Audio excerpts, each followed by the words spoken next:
वादळात अंगणवाडीचं मोठं नुकसान, पर्यायी जागेच्या सुरक्षिततेवर प्रश्नचिन्ह, पालकांमध्ये चिंता। दिनांक 23 मे रोजी वाघमोडेवाडी इथं झालेल्या वादळी वाऱ्यासह जोरदार पावसामुळे गावातील अंगणवाडी इमारतीचं मोठ्या प्रमाणात नुकसान झाले।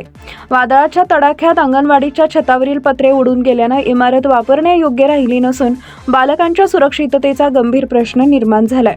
या घटनेची माहिती मिळताच गोंदवले जिल्हा परिषद गटाच्या सदस्या शीतल रणपिसे व पंचायत समिती सदस्य गौरी तुपे यांनी तातडीने घटनास्थळी भेट घेत नुकसानग्रस्त अंगणवाडीची पाहणी केली। यावेळी त्यांनी अंगणवाडी सेविकांशी चर्चा करून परिस्थितीची माहिती घेतली, तसेच संबंधित वरिष्ठ अधिकाऱ्यांशी दूरध्वनीद्वारे संपर्क साधून अंगणवाडीच्या दुरुस्तीसाठी तात्काळ लक्ष घालण्याची मागणी केली। दरम्यान नवीन शैक्षणिक वर्ष सुरू होण्यास अवघा आठवडाभराचा कालावधी शिल्लक असून अंगणवाडी कुठे भरवायचे हा मोठा प्रश्न प्रशासनासमोर उभा ठाकलाय। पर्यायी व्यवस्था म्हणून गावातील एका व्यायामशाळेची निवड करण्यात आली असली तरी त्या ठिकाणच्या सुरक्षिततेबाबत पालकांनी गंभीर चिंता व्यक्त केली आहे। सदर व्यायामशाळेच्या परिसरात काटेरी झाडे व दाट झुडपे वाढलेली आहेत, तसेच इमारतीच्या पाठीमागे खोल कॅनल असून अपघाताची शक्यता नाकारता येत नाही। याशिवाय व्यायामशाळेच्या अगदी समोर बोरवेल असून त्यामध्ये विद्युत मोटर बसवण्यात आलेली आहे।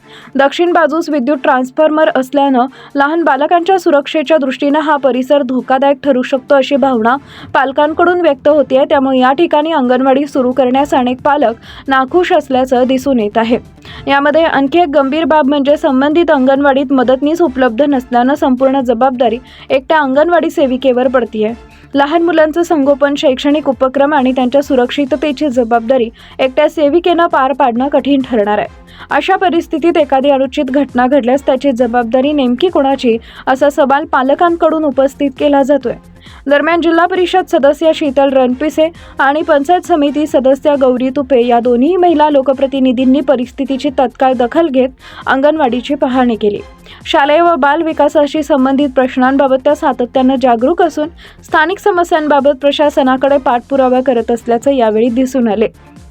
अंगणवाडीतील बालकांची सुरक्षितता लक्षात घेऊन नुकसानग्रस्त इमारतीची तातडीने दुरुस्ती करावी किंवा सुरक्षित पर्यायी व्यवस्था उपलब्ध करून द्यावी अशी मागणी आता ग्रामस्थ आणि पालकांकडून जोर धरू लागली आहे। आज न्यूजसाठी संदीप जठार, गोंदवले।